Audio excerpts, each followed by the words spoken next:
Hi guys, good morning. I'm Yan Yang, metaphysical practitioner and owner of Yang Sacred Space, Shop and Services.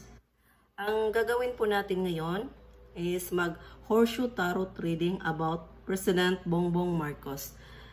Request po ito sa client ko from Australia na i-horseshoe reading ko, tapos i-record ko ang pag-spread ko ng card ni Bongbong Marcos. So, titingnan natin ang kanyang past, present, incoming, near future.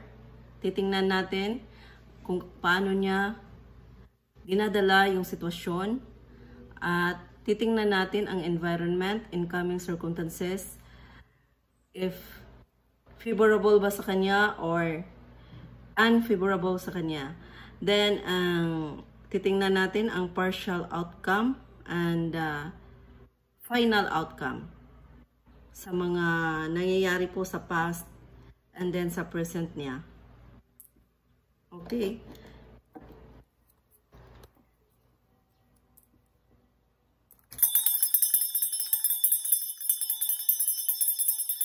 You have to cleanse the card and call the spirit guide of Bongbong Marcos.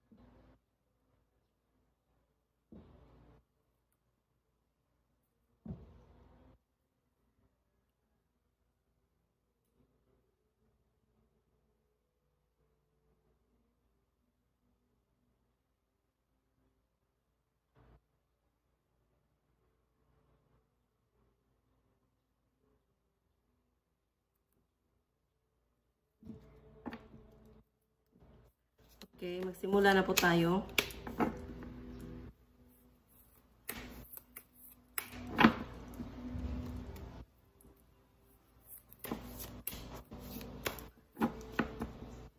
Ang first card is nagrepresent po sa past.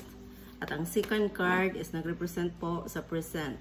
And the third card is nagrepresent po siya sa incoming near future. And the fourth card is nagrepresent po siya kung ano po yung nararamdaman ni Bongbong Marcos and kung paano po niya dinadala ang sitwasyon na nanggaling po sa epekto po sa past and present situation niya. And ang panglima na card is nagrepresent po ito sa environment, mga incoming circumstances na favorable ba sa kanya or unfavorable sa kanya. Then, ang sixth card is nag-represent po ito sa partial outcome or advice card. Ang seventh card is nag-represent po ito sa full outcome of the situation. Okay. We have to select.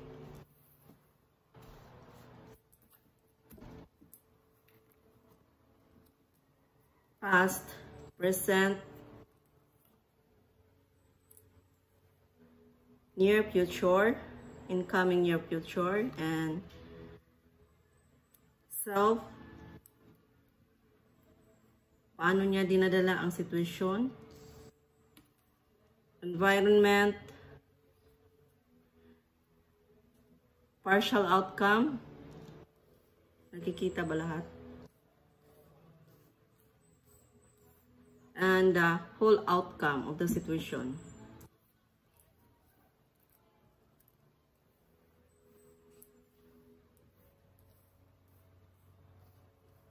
Ano po ang past na mga ginagawa ni Bongbong Marcos?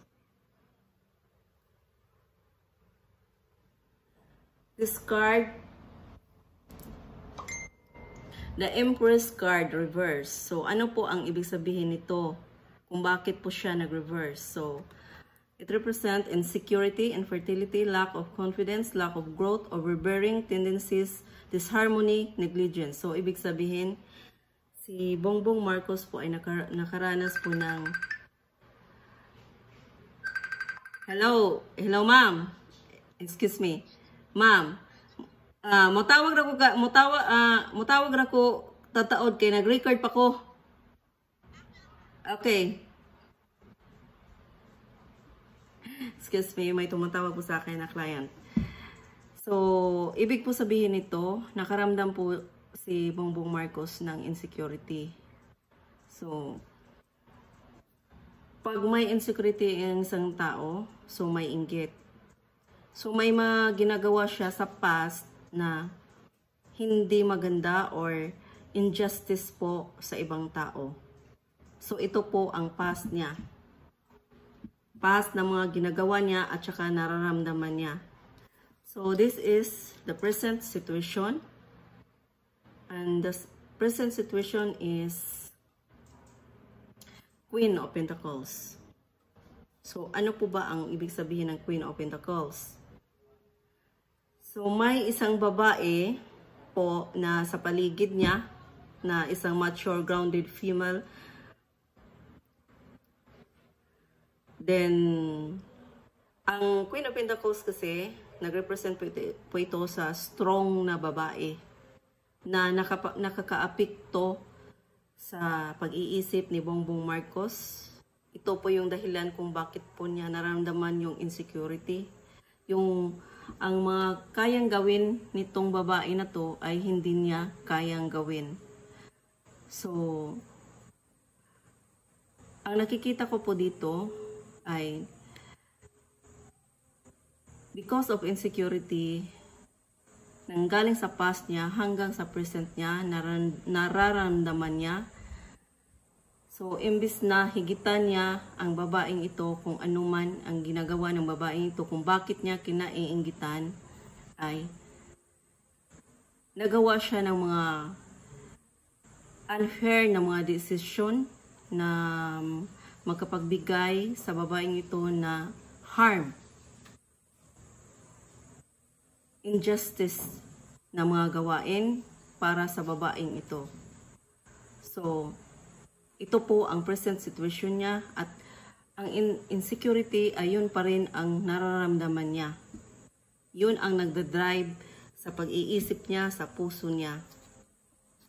So, tingnan natin, ang second card at ang fourth card is magsama po sila kasi ang second card is nagrepresent po ito sa present situation and the fourth card is nagrepresent po ito sa kanyang nararamdaman about the situation. So,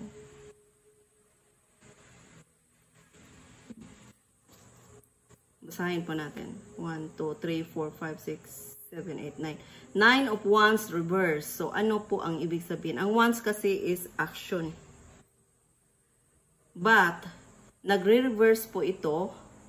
So, ang meaning po ng card na to is refusing to compromise, stubborn, rigid, obstinate. So, last one standing. So, ginagawa niya ang lahat para siya yung sa huli na mag last one standing. Kahit yung mga ginagawa niya is unfair po sa isang tao. So, ngayon, ang ginagawa niya at ang feeling niya, kailangan niyang manalo sa isang labanan na kahit ang the way of pakipaglaban niya is not fair, ginagawa pa rin niya. Basta lang makita sa ibang tao or mapatunayan niya na siya ang tama kahit pa manggigipit siya ng tao or nananakot siya ng tao. Ito po yung nakita ko sa card. So, ito po yung nararamdaman niya. Ang ibig po sabihin nito, kulang po siya ng spiritual awareness. So, subconscious mind, subconsciously, akala niya tama ang ginagawa niya. So, hindi po siya aware or hindi po siya aware na hindi tama ang ginagawa niya kasi usually ito na po yung palagi niyang ginagawa sa ibang tao. So, ang akala niya siya ay tama at pinaglaban niya ang sarili niya kahit hindi sa tamang paraan. So, titingnan natin ang third card. Nag-represent po ito sa kanyang incoming future. Mula ngayon is April, May, June. Papasok po itong sitwasyon na to, itong circumstances na ito.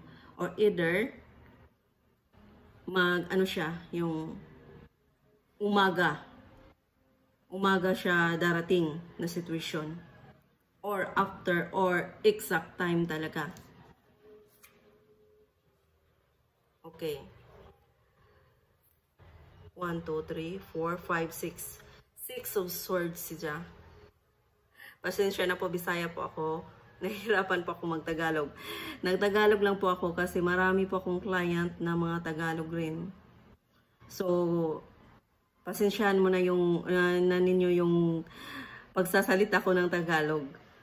So, 6 of Swords. Ang ibig sabihin, 6 of Swords reverse. So, ibig sabihin, trouble coming out of frying pan into fire, lack of progress. So, yung mga ginagawa niya, mag-backfire sa kanya. Kung ano yung mga plano niya, maday-delay.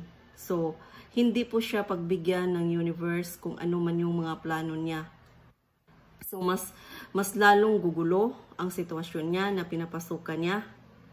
So, trouble coming. Ibig sabihin, may papalapit na trouble sa buhay niya na pagsisihan niya. So, ang mga ginagawa niya, hindi po yon ang trouble na manggagaling, na darating sa kanya is dahil yon sa mga ginagawa niya. So, backfire ang tawag doon. So, siya lang ang gumagawa ng gulo sa sarili niya. So, may incoming na trouble, lack of progress sa mga plano niya. Ito po ang sinasabi ng card. So, ang 5th card is nag-represent po ito sa environment. So, incoming circumstances pa rin ito na ang ibig sabihin is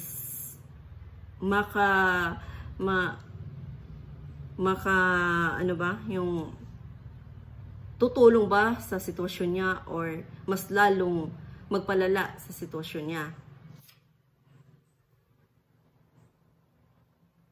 Okay. Hindi po ito galing sa kanya, galing po ito sa ibang tao. Kasi environment.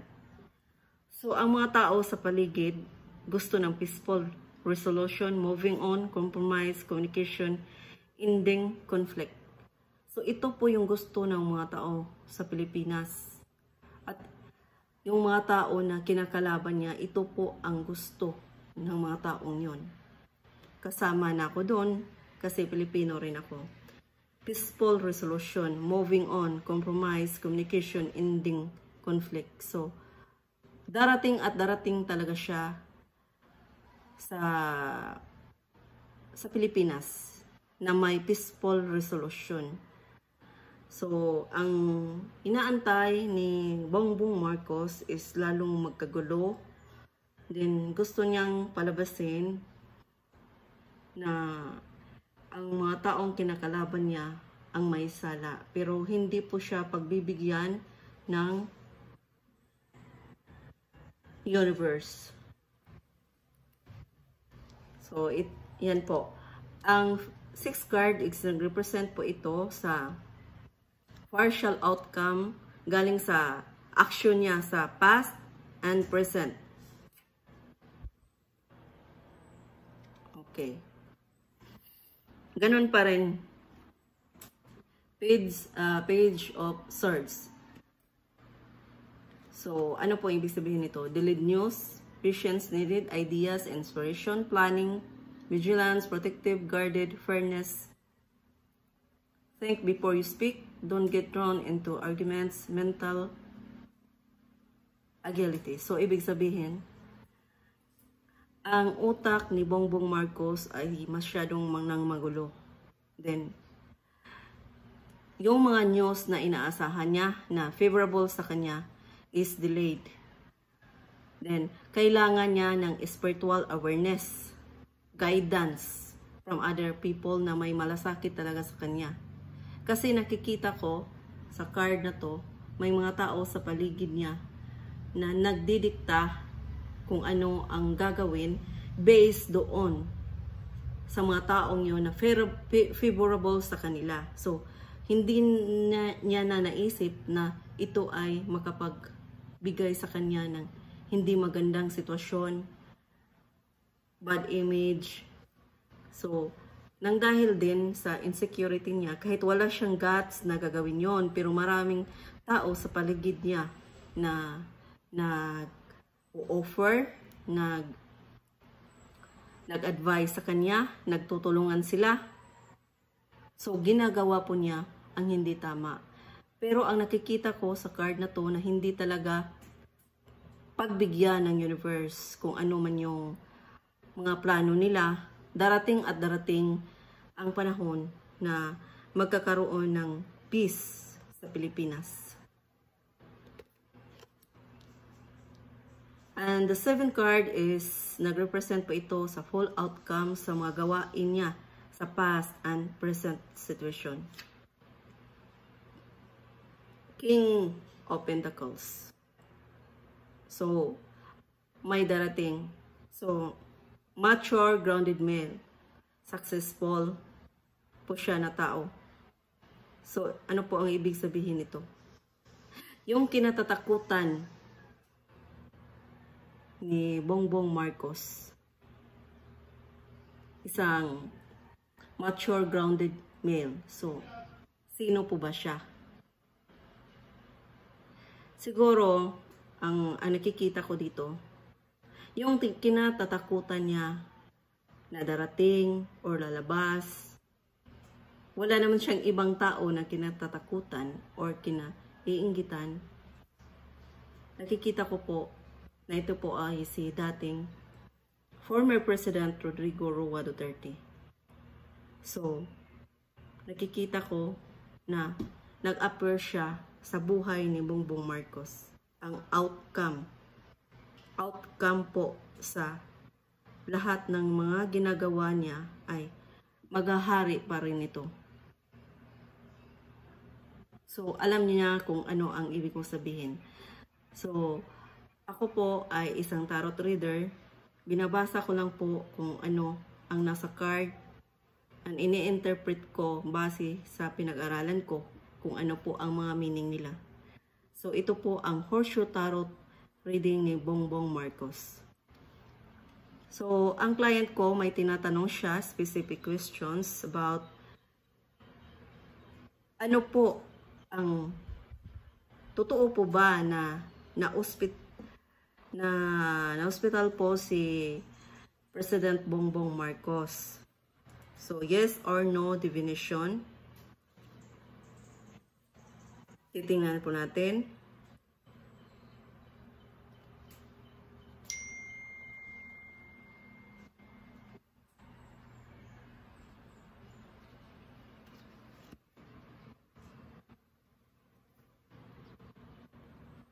Yes po siya. Yes po siya, pero nakalabas na po. Kasi nag-reverse po ito. 7 of Wands. So, pag upright siya, yes. But, ganito po, reverse po siya. So, yes po siya, pero nakalabas na po siya. Yan po ang sitwasyon niya ngayon. So, tinatanong po niya, totoo ba na nakakulong si Lisa Marcos sa Los Angeles ba yun? So, titingnan po natin.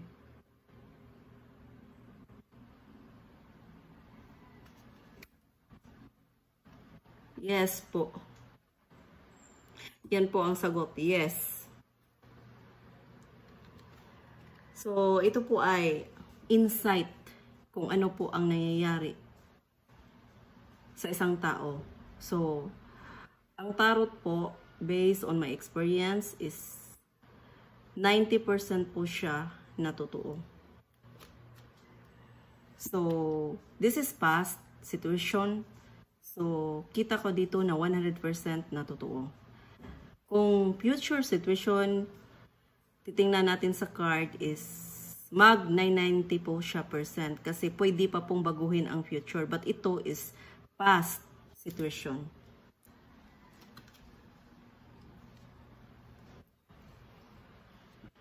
Tinatanong po niya if makatapos ba si Bongbong Marcos sa kanyang termino as President of Philippines.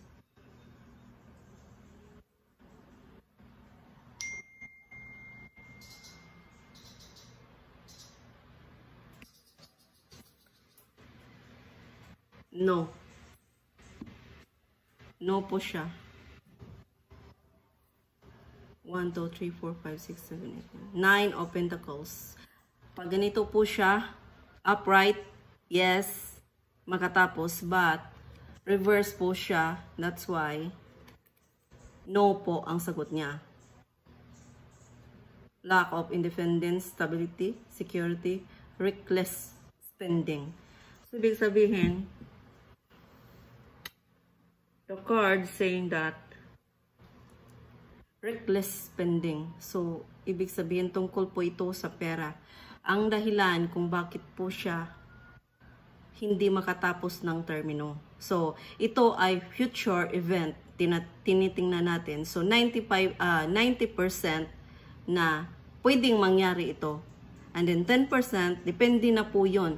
So, sa ano pong mga gagawin niya. Based po sa mga gagawin niya. Either kung sakali magkaroon siya ng spiritual awareness at may mga taong nagmalasakit sa kanya, then naniniwala siya. So, gagawin niya ang tama. So, depende pa rin yung mga pangyayari sa mga gagawin ni Bongbong Marcos sa ngayon.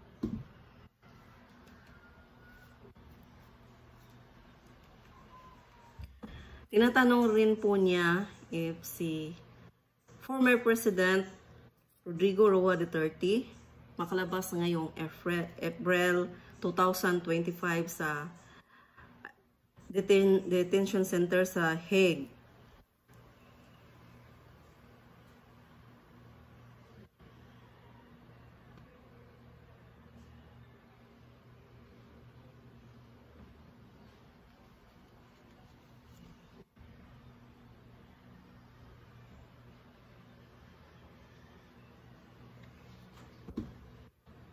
No pa po.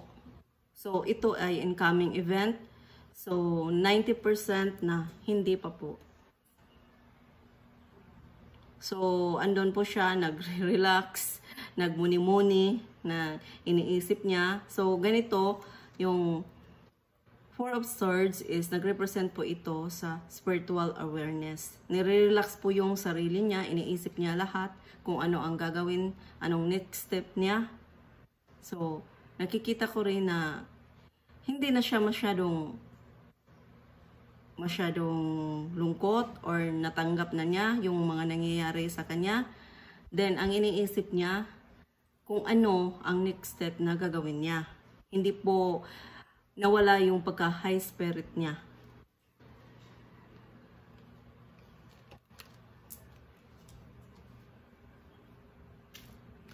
Tinatanong po rito if may possibility ba na magka people power tree. So, pagpipick po tayo ng card.